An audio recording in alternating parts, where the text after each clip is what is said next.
Kota Surabaya diapit dua sungai besar di Jawa Timur, Bengawan Solo dan Brantas. Sejak ratusan tahun lalu, pemerintah zaman kolonial sudah memitigasi potensi bahaya dua sungai besar itu bagi Surabaya. Sampai kini warisan masa penjajahan tersebut masih berfungsi dengan baik, menjaga Surabaya dari ancaman banjir dan kekeringan.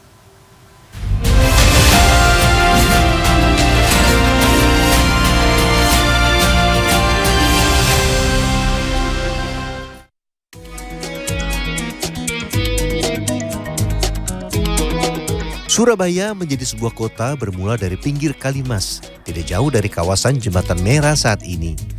Diperkirakan pada 1740 hingga 1780, pemerintah kolonial membuat sodetan sepanjang 5,4 km, membelokkan sungai yang seharusnya bermuara ke Muara Rembang atau Moro Rembangan, diluruskan ke arah laut di kawasan Tanjung Perak. Faktor ekonomi, mengendalikan wabah penyakit pes sekaligus menghindari banjir, jadi alasan pemerintah kolonial mulai membuat sodetan. Inilah terusan pertama di Pulau Jawa. 100 tahun kemudian, 3 proyek sodetan besar untuk menjaga Surabaya, yaitu Jagir, Kanal Porong Sidoarjo, dan Sedayu Gresik.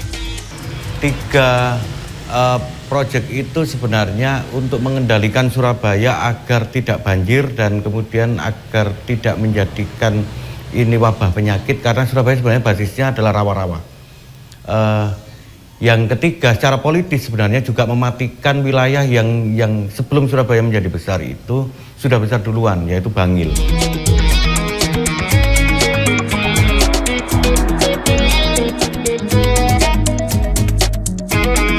Pemerintah kolonial kemudian mulai memitigasi adanya beberapa sungai besar yang melintasi kota Surabaya. Mereka kemudian membangun sudetan di wilayah utara Surabaya dan juga di wilayah selatan. Saya berdiri tepat di salah satu sudetan itu di wilayah selatan, yaitu yang kita kenal hari ini sebagai Kali Jagir. Semuanya sudah dihitung, kemudian dibangun, dan tujuannya satu: mengatur air yang melimpah di kota Surabaya agar tidak membanjiri kota ini. Lebih dari 100 tahun pintu air Jagir tetap kokoh menjaga kota Surabaya. Pintu air ini mengendalikan air dari Kali Surabaya agar tidak semuanya masuk ke tengah kota.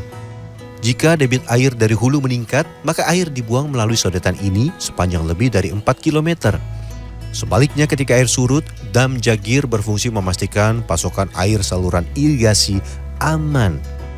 Kita bisa membuktikan wilayah yang berada di kanan kiri Sungai Kalimas itu tidak pernah banjir. Itu fakta. Wajah kota berubah. Pembangunan tidak terkendali membuat sistem drainase terganggu.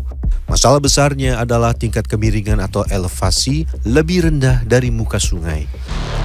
Sejumlah pengembang di Surabaya sebenarnya sudah menyediakan lahan kosong untuk dijadikan embung. Penampung air ini sebenarnya sebagai kompensasi lingkungan yang sebelumnya daerah resapan, kemudian berubah menjadi hunian atau perkotaan. Semoga warga Surabaya bisa benar-benar terbebas dari banjir. Miftah Farid, Andreas Wicaksono, Surabaya, Jawa Timur.